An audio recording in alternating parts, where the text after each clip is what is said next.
नमस्कार। विपिन जोशी के साँच्चै भोलि रिहा होलान्, सार्वजनिक होलान् वा उनको अवस्था ज्ञात होला?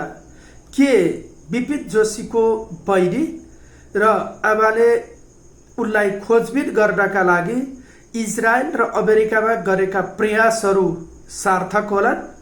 के अमेरिकी राष्ट्रपति डोनाल्ड ट्रम्पले मध्यस्थता गरिरहेको शान्ति वार्ता जुन भोलि हस्ताक्षरमा सम्पन्न हुने भनिएको छ, के त्यसपछि साँच्चै त्यो काण्डका त्यो युद्धका कैदी बन्दीहरू जीवित वा मृत जुनसुकै अवस्थामा भए पनि बाहिरिएलान् र त्यसरी बाहिरिनेमा एकमात्र नेपाली हिन्दू नागरिक जो इजरायलमा पढ्न र कमाउनका लागि गएका थिए उनी सार्वजनिक होलान्?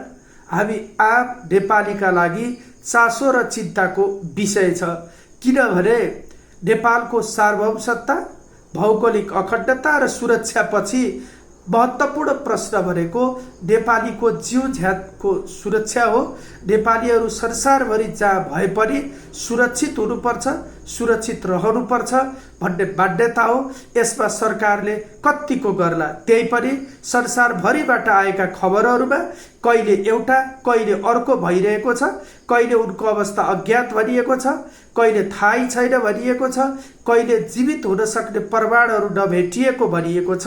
के ईश्वरले, भगवानले, पशुपतिनाथले साँच्चै उनलाई नेपाल जिउँदै फर्काएर उनको परिवार र समस्त नेपालीमा खुसीको सञ्चार गर्लान्? के होला? हजुरहरूलाई सबैले प्रार्थना गरौँ, सबैको कामना गरौँ।